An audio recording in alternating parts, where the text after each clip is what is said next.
A Good-Humoured Christmas Chapter by Charles Dickens. As brisk as bees, if not altogether as light as fairies, did the four Pickwickians assemble on the morning of the 22nd day of December, in the year of grace in which these, their faithfully recorded adventures, were undertaken and accomplished.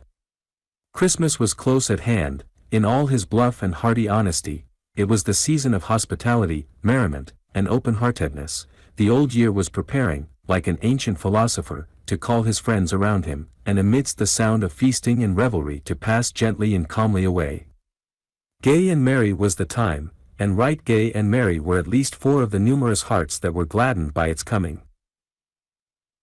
And numerous indeed are the hearts to which Christmas brings a brief season of happiness and enjoyment.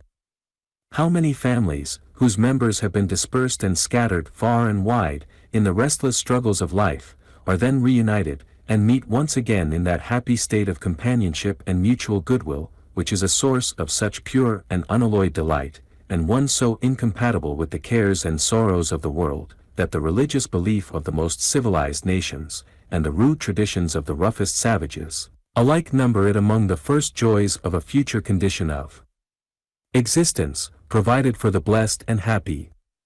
How many old recollections, and how many dormant sympathies, does Christmas time awaken?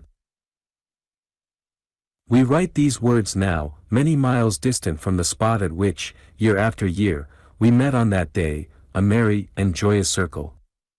Many of the hearts that throbbed so gaily then, have ceased to beat, many of the looks that shone so brightly then, have ceased to glow, the hands we grasped, have grown cold, the eyes we sought, have hid their luster in the grave, and yet the old house, the room, the merry voices and smiling faces, the jest, the laugh, the most minute and trivial circumstances connected with those happy meetings, crowd upon our mind at each recurrence of the season, as if the last assemblage had been but yesterday.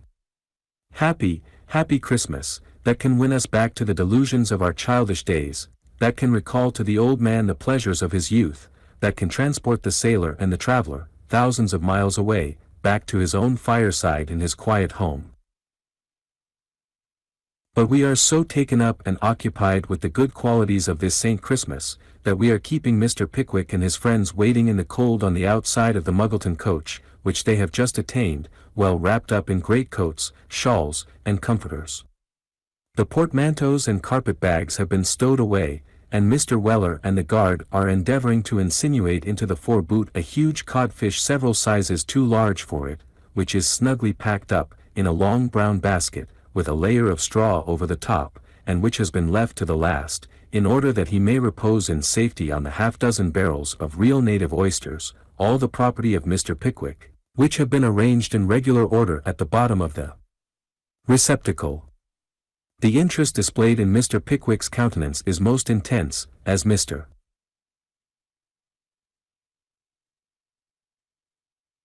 Weller and the guard try to squeeze the codfish into the boot, first head first, and then tail first, and then top upward, and then bottom upward, and then sideways, and then long ways, all of which artifices the implacable codfish sturdily resists, until the guard accidentally hits him in the very middle of the basket, whereupon he suddenly disappears into the boot, and with him, the head and shoulders of the guard himself, who, not calculating upon so sudden a cessation of the passive resistance of the codfish, experiences a very unexpected shock, to the unsmotherable delight of all the porters and bystanders. Upon this, Mr. Pickwick smiles with great good humor, and drawing a shilling from his waistcoat pocket, begs the guard, as he picks himself out of the boot, to drink his health in a glass of hot brandy and water, at which the guard smiles too, and Messrs. Snodgrass, Winkle, and Tupman, all smile in company. The guard and Mr. Weller disappear for 5 minutes, most probably to get the hot brandy and water, for they smell very strongly of it. When they return, the coachman mounts to the box, Mr. Weller jumps up behind, the Pickwickians pull their coats round their legs and their shawls over their noses, the helpers pull the horsecloths off, the coachman shouts out a cheery, "All right," and away they go. They have rumbled through the streets, and jolted over the stones, and at length reached the wide and open country. The wheels skim over the hard and frosty ground, and the horses, bursting into a canter at a smart crack of the whip, step along the road as if the load behind them, coach, passengers, codfish, oyster barrels, and all, were but a feather at their heels. They have descended a gentle slope, and enter upon a level, as compact and dry as a solid block of marble, 2 miles long. Another crack of the whip, and on they speed, at a smart gallop, the horses tossing their heads and rattling the harness, as if in exhilaration at the rapidity of the motion, while the coachman, holding whip and reins in one hand, takes off his hat with the other, and resting it on his knees, pulls out his handkerchief, and wipes his forehead, partly because he has a habit of doing it, and partly because it's as well to show the passengers how cool he is, and what an easy thing it is to drive. For in hand, when you have had as much practice as he has. Having done this very leisurely, otherwise the effect would be materially impaired, he replaces his handkerchief, pulls on his hat, adjusts his gloves, squares his elbows, cracks the whip again, and on they speed, more merrily than before. A few small houses, scattered on either side of the road, betoken the entrance to some town or village. The lively notes of the guard's key bugle vibrate in the clear cold air, and wake up the old gentleman inside, who, carefully letting down the window sash halfway, and standing sentry over the air, takes a short peep out, and then carefully pulling it up again, informs the other inside that they're going to change directly, on which the other inside wakes himself up, and determines to postpone his next nap until after the stoppage.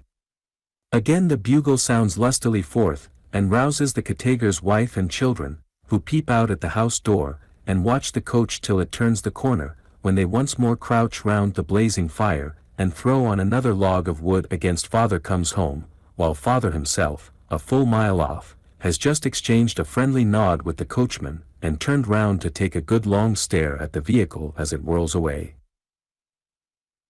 And now the bugle plays a lively air as the coach rattles through the ill-paved streets of a country town, and the coachman, undoing the buckle which keeps his ribbons together, prepares to throw them off the moment he stops.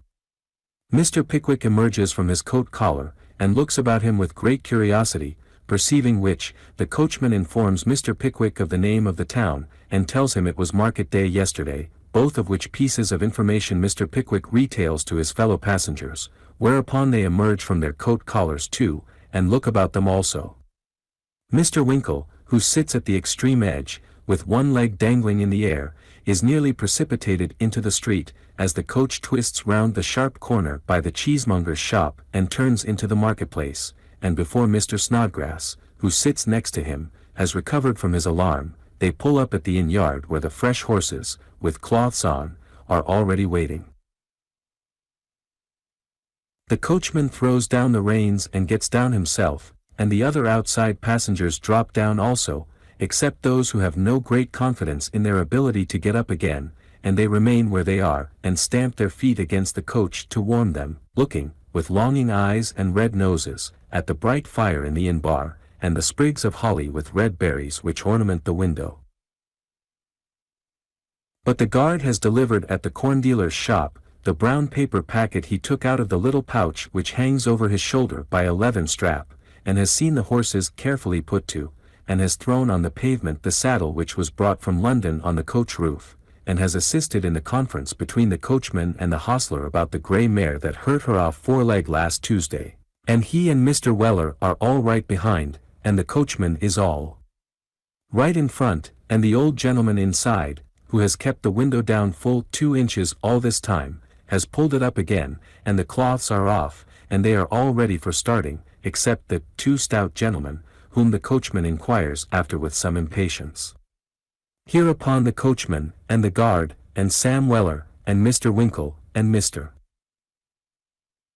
Snodgrass, and all the hostlers, and every one of the idlers, who are more in number than all the others put together, shout for the missing gentleman as loud as they can bawl.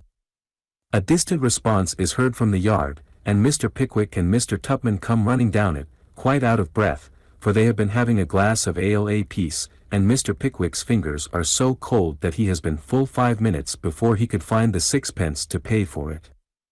The coachman shouts an admonitory now then, "Gen. LMN," the guard re-echoes it, the old gentleman inside thinks it a very extraordinary thing that people will get down when they know there isn't time for it, Mr. Pickwick struggles up on one side, Mr. Tupman on the other, Mr. Winkle cries, "All right," and off they start.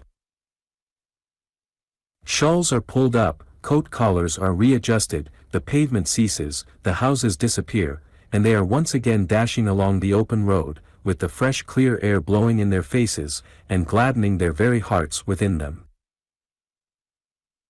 Such was the progress of Mr. Pickwick and his friends by the Muggleton Telegraph, on their way to Dingley Dell, and at 3 o'clock that afternoon they all stood high and dry, safe and sound, hale and hearty, upon the steps of the Blue Lion, having taken on the road quite enough of ale and brandy, to enable them to bid defiance to the frost that was binding up the earth in its iron fetters, and weaving its beautiful network upon the trees and hedges. Mr. Pickwick was busily engaged in counting the barrels of oysters and superintending the disinterment of the codfish, when he felt himself gently pulled by the skirts of the coat. Looking round, he discovered that the individual who resorted to this mode of catching his attention was no other than Mr. Wardle's favourite page, better known to the readers of this unvarnished history, by the distinguishing appellation of the Fat Boy. "Aha," said Mr. Pickwick. "Aha," said the Fat Boy. As he said it, he glanced from the codfish to the oyster barrels, and chuckled joyously. He was fatter than ever. "Well, you look rosy enough, my young friend," said Mr. Pickwick. "I've been asleep, right in front of the taproom fire," replied the Fat Boy, who had heated himself to the color of a new chimney-pot, in the course of an hour's nap. "Master sent me over with the chay-cart, to carry your luggage up to the house. He'd sent some saddle horses, but he thought you'd rather walk, being a cold day." "Yes, yes," said Mr. Pickwick hastily, for he remembered how they had travelled over nearly the same ground on a previous occasion. "Yes, we would rather walk. Here, Sam." "Sir," said Mr. Weller. "Help Mr. Wardle's servant to put the packages into the cart, and then ride on with him. We will walk forward at once." Having given this direction, and settled with the coachman, Mr. Pickwick and his 3 friends struck into the footpath across the fields, and walked briskly away, leaving Mr. Weller and the Fat Boy confronted together for the first time. Sam looked at the Fat Boy with great astonishment, but without saying a word, and began to stow the luggage rapidly away in the cart, while the Fat Boy stood quietly by, and seemed to think it a very interesting sort of thing to see Mr. Weller working by himself. "There," said Sam, throwing in the last carpet bag, "there they are." "Yes," said the Fat Boy, in a very satisfied tone, "there they are." "Vell, young 20 stun," said Sam, "you're a nice specimen of a prize boy, you are." "Thank ye," said the Fat Boy. "You ain't got nothin' on your mind as makes you fret yourself, have you?" inquired Sam. "Not as I knows on," replied the Fat Boy. "I should rather thought, to look at you, that you was a labourin' under an unrequited attachment to some young woman," said Sam. The Fat Boy shook his head. "Vell," said Sam, "I am glad to hear it. Do you ever drink anythin'?" "I likes eating better," replied the boy. "Ah," said Sam, "I should suppose that, but what I mean is, should you like a drop of anythin' as'd warm you? But I suppose you never was cold, with all them elastic fixtures, was you?" "Sometimes," replied the boy, "and I likes a drop of something, when it's good." "Oh, you do you?" said Sam, "come this way, then."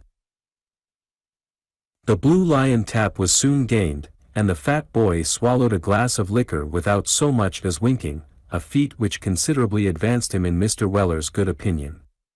Mr. Weller having transacted a similar piece of business on his own account, they got into the cart. "Can you drive?" said the Fat Boy. "I should rather think so," replied Sam. "There, then," said the Fat Boy, putting the reins in his hand, and pointing up a lane, "It's as straight as you can go, you can't miss it." With these words, the fat boy laid himself affectionately down by the side of the codfish, and, placing an oyster barrel under his head for a pillow, fell asleep instantaneously. "Well," said Sam, "of all the cool boys ever I set my eyes on, this here young gentleman is the coolest. Come, wake up, young Dropsy." But as young Dropsy evinced no symptoms of returning animation, Sam Weller sat himself down in front of the cart and starting the old horse with a jerk of the rein, jogged steadily on, towards the manor farm. Meanwhile, Mr. Pickwick and his friends having walked their blood into active circulation, proceeded cheerfully on. The paths were hard, the grass was crisp and frosty, the air had a fine, dry, bracing coldness, and the rapid approach of the grey twilight, slate-colored is a better term in frosty weather, made them look forward with pleasant anticipation to the comforts which awaited them at their hospitable entertainers. It was the sort of afternoon that might induce a couple of elderly gentlemen, in a lonely field, to take off their greatcoats and play at leap-frog in pure lightness of heart and gaiety, and we firmly believe that had Mr. Tupman at that moment proffered a back, Mr. Pickwick would have accepted his offer with the utmost avidity. However, Mr. Tupman did not volunteer any such accommodation, and the friends walked on, conversing merrily. As they turned into a lane they had to cross, the sound of many voices burst upon their ears, and before they had even had time to form a guess to whom they belonged, they walked into the very center of the party who were expecting their arrival, a fact which was first notified to the Pickwickians, by the loud hurrah, which burst from old Wardle's lips, when they appeared in sight. First, there was Wardle himself, looking, if that were possible, more jolly than ever, then there were Bella and her faithful Trundle, and, lastly, there were Emily and some 8 or 10 young ladies, who had all come down to the wedding, which was to take place next day, and who were in as happy and important a state as young ladies usually are, on such momentous occasions, and they were, one and all, startling the fields and lanes, far and wide, with their frolic and laughter. The ceremony of introduction, under such circumstances, was very soon performed, or we should rather say that the introduction was soon over, without any ceremony at all.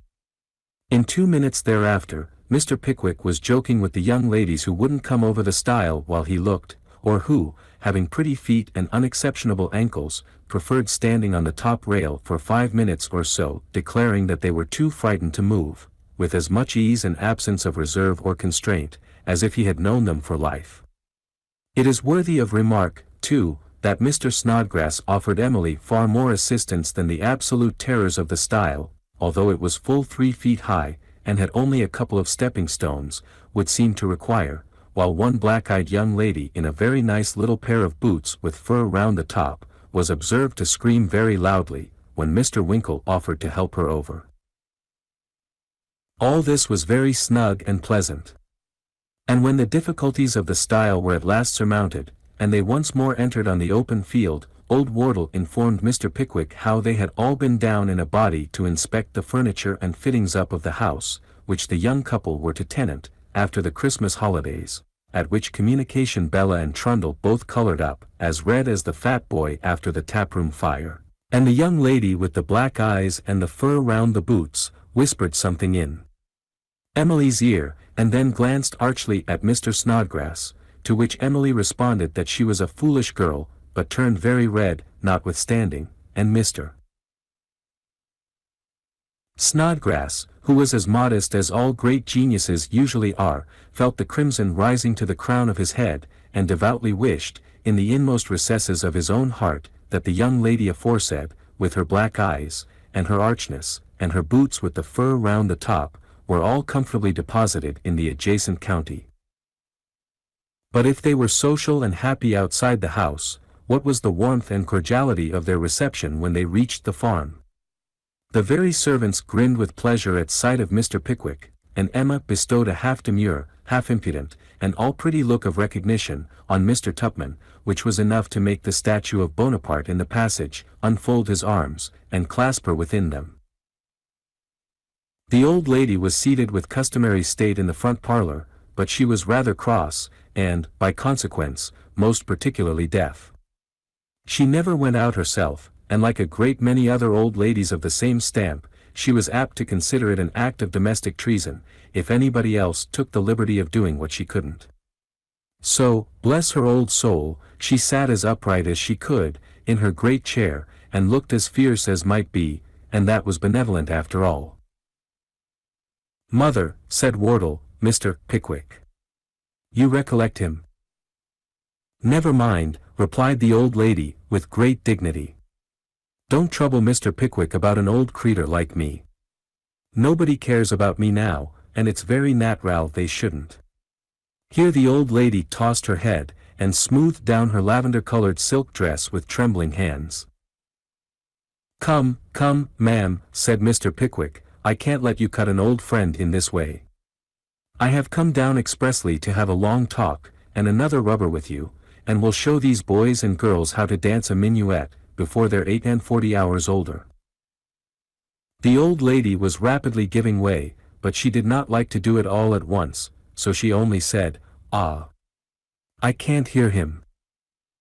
"Nonsense, mother," said Wardle. "Come, come, don't be cross, there's a good soul. Recollect Bella, come, you must keep her spirits up, poor girl." The good old lady heard this, for her lip quivered as her son said it. But age has its little infirmities of temper, and she was not quite brought round yet. So, she smoothed down the lavender-colored dress again, and turning to Mr. Pickwick said, "Ah, Mr. Pickwick, young people was very different, when I was a girl." "No doubt of that, ma'am," said Mr. Pickwick, "and that's the reason why I would make much of the few that have any traces of the old stock," and saying this, Mr. Pickwick gently pulled Bella towards him, and bestowing a kiss upon her forehead, bade her sit down on the little stool at her grandmother's feet. Whether the expression of her countenance, as it was raised towards the old lady's face, called up a thought of old times, or whether the old lady was touched by Mr. Pickwick's affectionate good nature, or whatever was the cause, she was fairly melted, so she threw herself on her granddaughter's neck, and all the little ill humor evaporated in a gush of silent tears. A happy party they were, that night.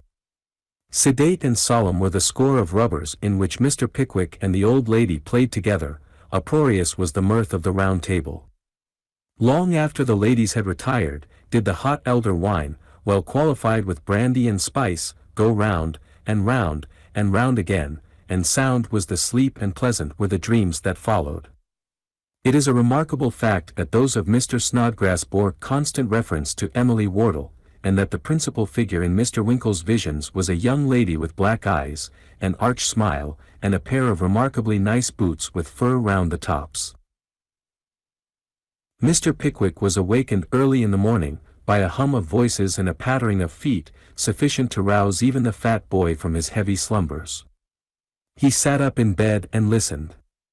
The female servants and female visitors were running constantly to and fro, and there were such multitudinous demands for hot water, such repeated outcries for needles and thread, and so many half-suppressed entreaties of "Oh, do come and tie me, there's a dear," that Mr. Pickwick in his innocence began to imagine that something dreadful must have occurred, when he grew more awake, and remembered the wedding. The occasion being an important one, he dressed himself with peculiar care, and descended to the breakfast-room. There were all the female servants in a brand new uniform of pink muslin gowns with white bows in their caps, running about the house in a state of excitement and agitation which it would be impossible to describe. The old lady was dressed out in a brocaded gown, which had not seen the light for 20 years, saving and excepting such truant rays as had stolen through the chinks in the box in which it had been laid by, during the whole time. Mr. Trundle was in high feather and spirits, but a little nervous withal.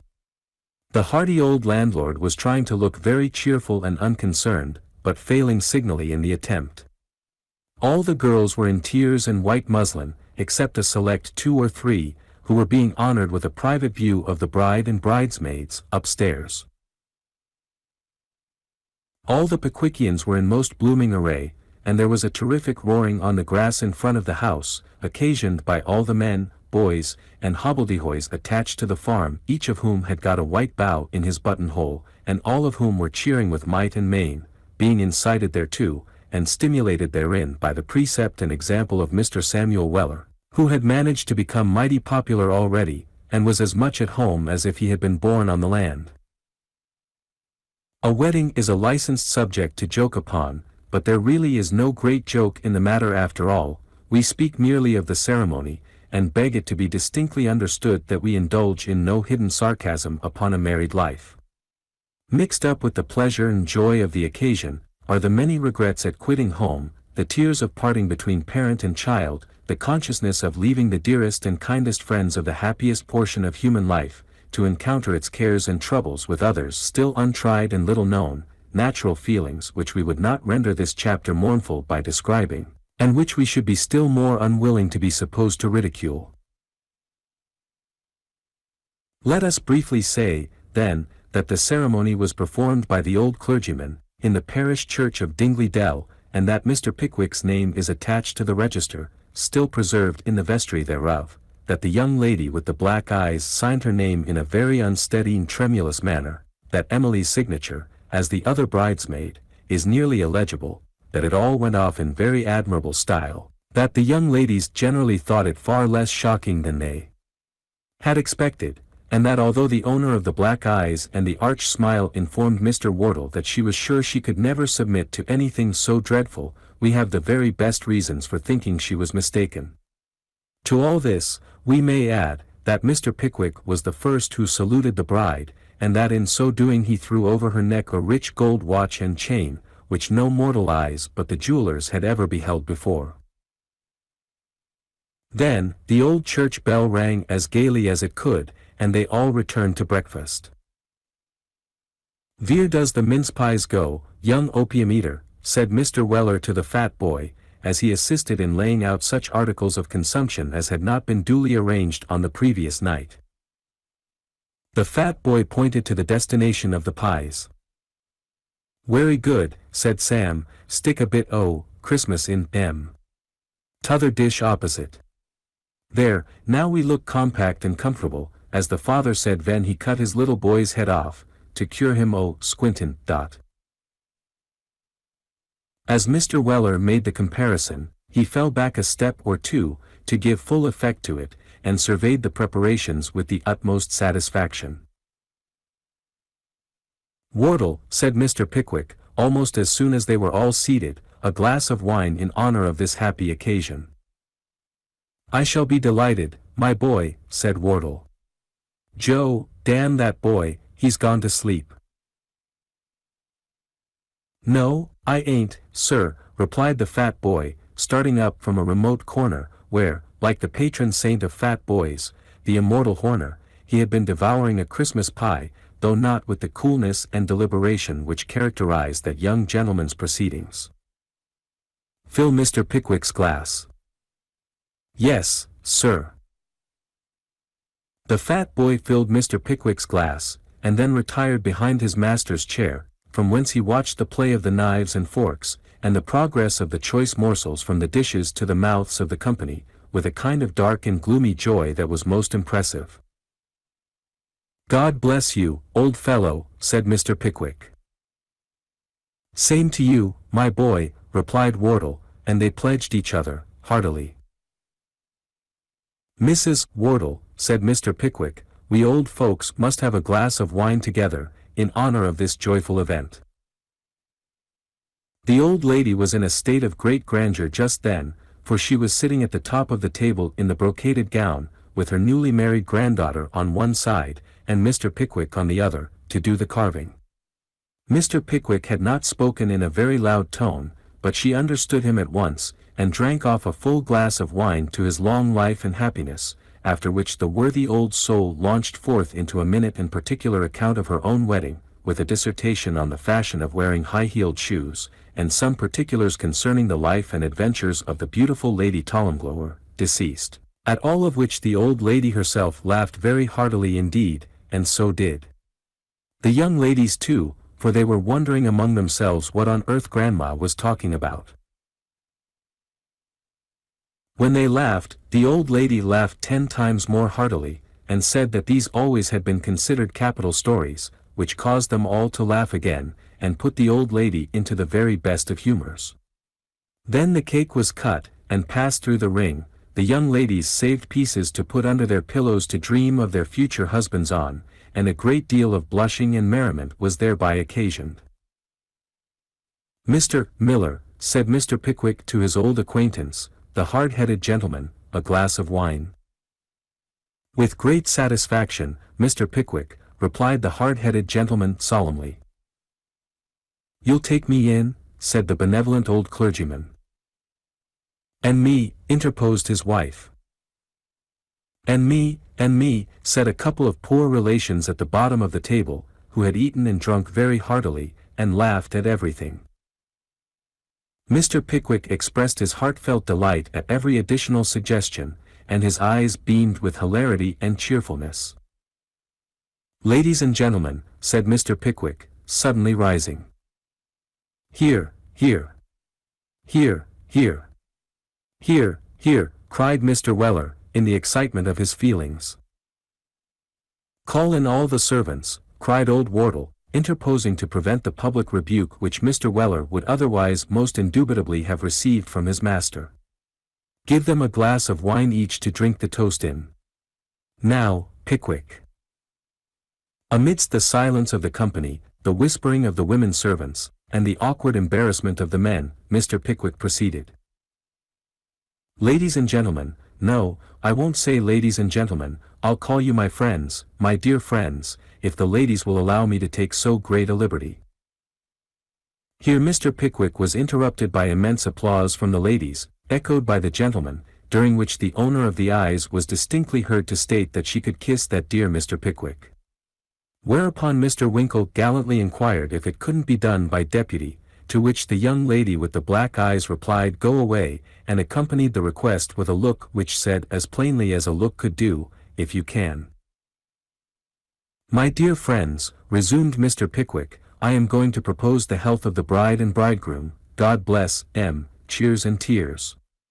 My young friend, Trundle, I believe to be a very excellent and manly fellow, and his wife I know to be a very amiable and lovely girl, well qualified to transfer to another sphere of action the happiness which for 20 years she has diffused around her, in her father's house." Here, the fat boy burst forth into stentorian blubberings, and was led forth by the coat collar, by Mr. Weller. "I wish," added Mr. Pickwick, "I wish I was young enough to be her sister's husband, cheers, but, failing that, I am happy to be old enough to be her father, for, being so, I shall not be suspected of any latent designs when I say, that I admire, esteem, and love them both," cheers and sobs. "The bride's father, our good friend there, is a noble person, and I am proud to know him," great uproar. "He is a kind, excellent, independent-spirited, fine-hearted, hospitable, liberal man," enthusiastic shouts from the poor relations, at all the adjectives, and especially at the two last. "That his daughter may enjoy all the happiness, even he can desire, and that he may derive from the contemplation of her felicity all the gratification of heart and peace of mind which he so well deserves, is, I am persuaded, our united wish. So, let us drink their healths, and wish them prolonged life, and every blessing." Mr. Pickwick concluded amidst a whirlwind of applause, and once more were the lungs of the supernumeraries, under Mr. Weller's command, brought into active and efficient operation. Mr. Wardle proposed Mr. Pickwick, Mr. Pickwick proposed the old lady. Mr. Snodgrass proposed Mr. Wardle, Mr. Wardle proposed Mr. Snodgrass. One of the poor relations proposed Mr. Tupman, and the other poor relation proposed Mr. Winkle. All was happiness and festivity, until the mysterious disappearance of both the poor relations beneath the table warned the party that it was time to adjourn. At dinner they met again, after a 25-mile walk, undertaken by the males at Wardle's recommendation, to get rid of the effects of the wine at breakfast. The poor relations had kept in bed all day, with the view of attaining the same happy consummation, but, as they had been unsuccessful, they stopped there. Mr. Weller kept the domestics in a state of perpetual hilarity, and the fat boy divided his time into small alternate allotments of eating and sleeping. The dinner was as hearty an affair as the breakfast, and was quite as noisy, without the tears. Then came the dessert and some more toasts. Then came the tea and coffee, and then, the ball. The best sitting room at Manor Farm was a good, long, dark-paneled room with a high chimney-piece, and a capacious chimney, up which you could have driven one of the new patent cabs, wheels and all. At the upper end of the room, seated in a shady bower of holly and evergreens were the two best fiddlers, and the only harp, in all Muggleton. In all sorts of recesses, and on all kinds of brackets, stood massive old silver candlesticks with 4 branches each. The carpet was up, the candles burned bright, the fire blazed and crackled on the hearth, and merry voices and light-hearted laughter rang through the room. If any of the old English yeomen had turned into fairies when they died, it was just the place in which they would have held their revels. If anything could have added to the interest of this agreeable scene, it would have been the remarkable fact of Mr. Pickwick's appearing without his gaiters, for the first time within the memory of his oldest friends. "You mean to dance?" said Wardle. "Of course I do," replied Mr. Pickwick. "Don't you see I am dressed for the purpose?" Mr. Pickwick called attention to his speckled silk stockings, and smartly tied pumps. "You in silk stockings!" exclaimed Mr. Tupman jocosely. "And why not, sir, why not?" said Mr. Pickwick, turning warmly upon him.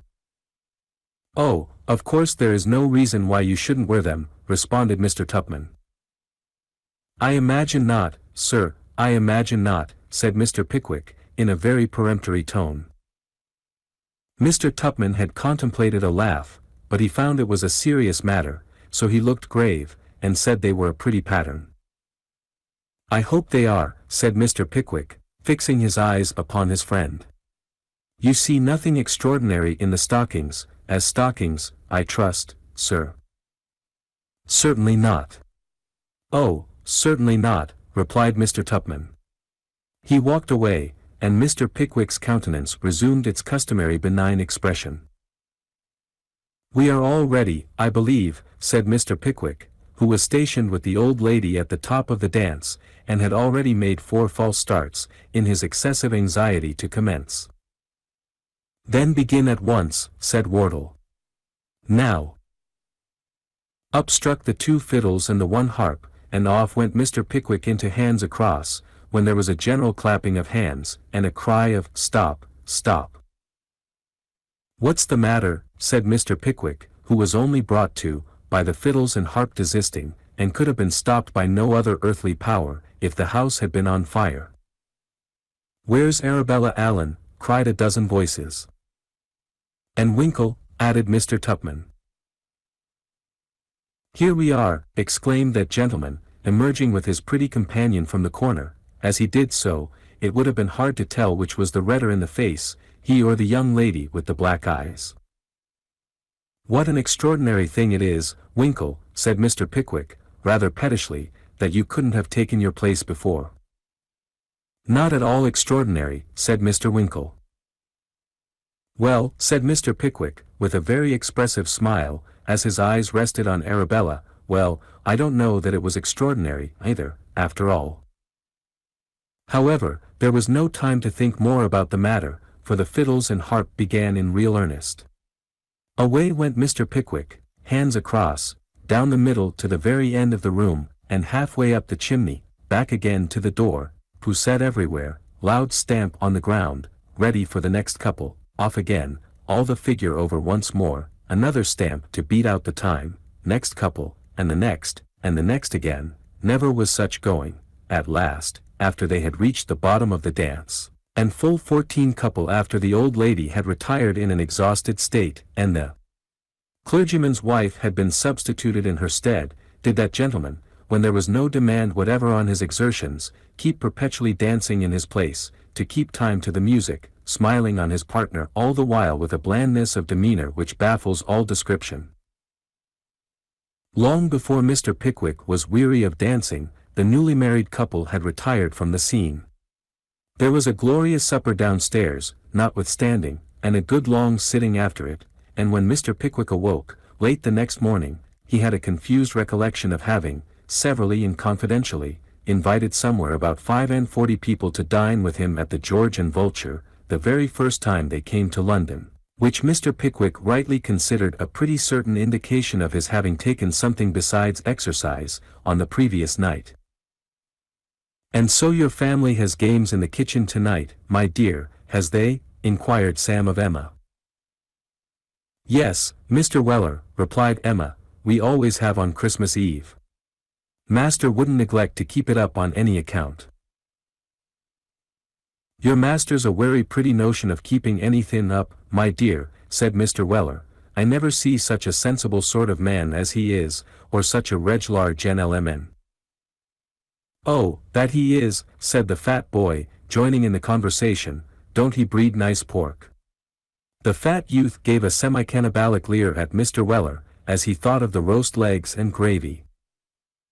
"Oh, you've woke up, at last, have you?" said Sam. The fat boy nodded. "I'll tell you what it is, young boa constructor," said Mr. Weller impressively, "if you don't sleep a little less, and exercise a little more, when you comes to be a man you'll lay yourself open to the same sort of personal inconvenience as was inflicted on the old gentleman as wore the pigtail." "What did they do to him?" inquired the fat boy, in a faltering voice. "I'm going to tell you," replied Mr. Weller. "He was one o' the largest patterns as was ever turned out, reg'lar fat man, as hadn't caught a glimpse of his own shoes for 45 year." "Lor!" exclaimed Emma. "No, that he hadn't, my dear," said Mr. Weller, "and if you'd put an exact model of his own legs on the dinin' table afore him, he wouldn't ha' known 'em.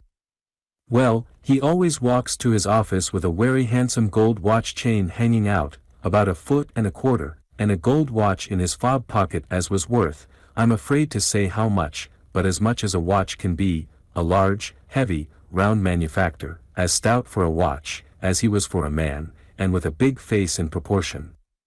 'You'd better not carry that 'ere watch,' says the old gentleman's friends, 'you'll be robbed on it,' says they. 'Shall I?' says he. 'Yes, you will,' says they. 'Well,' says he, 'I should like to see the thief as could get this here watch out, for I'm blessed if I ever can, it's such a tight fit,' says he, 'and whenever I vants to know what's o'clock, I'm obliged to stare into the baker's shops,' he says. Well, then he laughs as hearty as if he was goin' to pieces, and out he walks agin with his powdered head and pigtail, and rolls down the Strand with the chain hangin' out furder than ever, and the great round watch almost bustin' through his grey kersey smalls.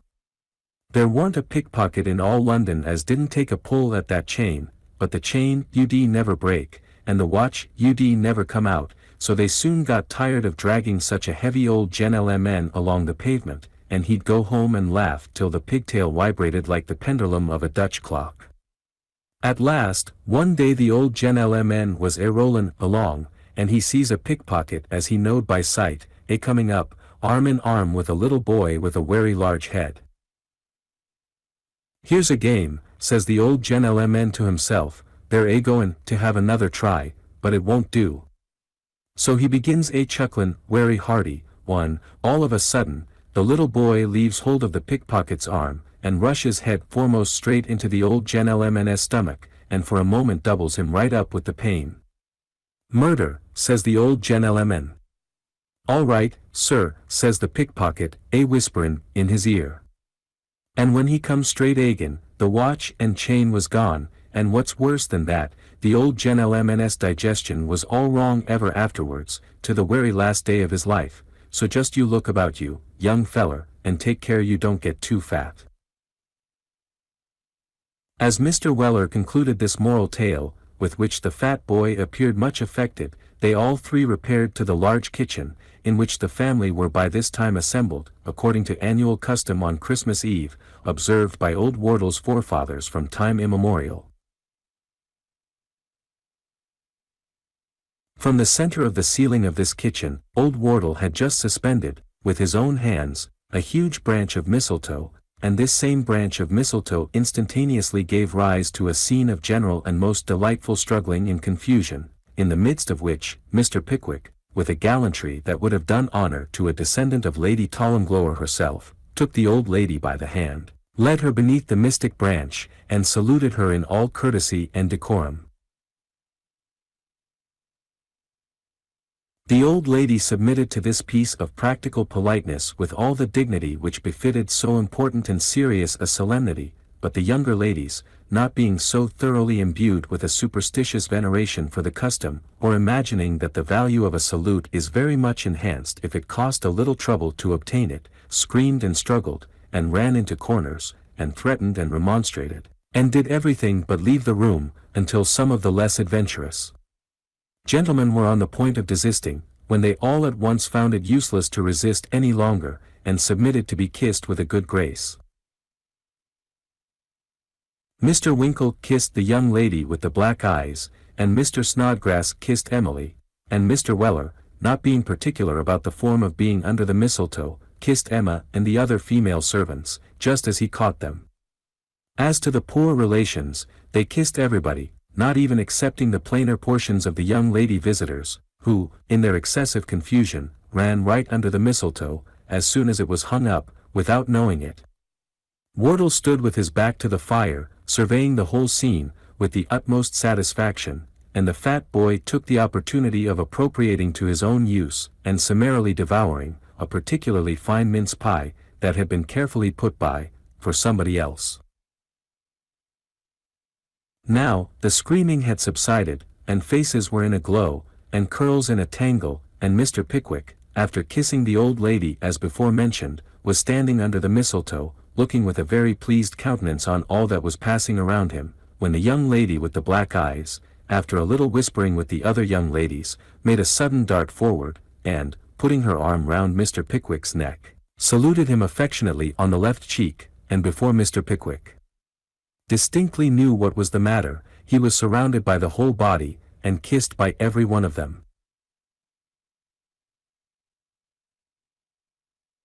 It was a pleasant thing to see Mr. Pickwick in the center of the group, now pulled this way, and then that, and first kissed on the chin, and then on the nose, and then on the spectacles, and to hear the peals of laughter which were raised on every side, but it was a still more pleasant thing to see Mr. Pickwick, blinded shortly afterwards with a silk handkerchief, falling up against the wall, and scrambling into corners, and going through all the mysteries of blind man's buff, with the utmost relish for the game, until at last he caught one of the poor relations, and then had to evade the blind man himself, which he did with a nimbleness and agility that elicited the admiration and applause of all beholders. The poor relations caught the people who they thought would like it, and, when the game flagged, got caught themselves.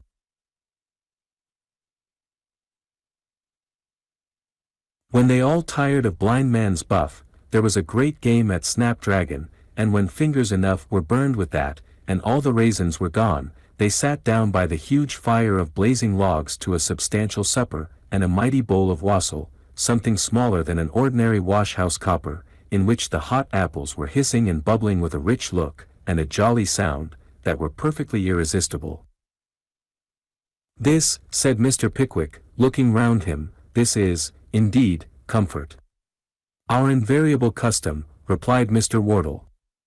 "Everybody sits down with us on Christmas Eve, as you see them now, servants and all, and here we wait, until the clock strikes 12, to usher Christmas in, and beguile the time with forfeits and old stories. Trundle, my boy, rake up the fire."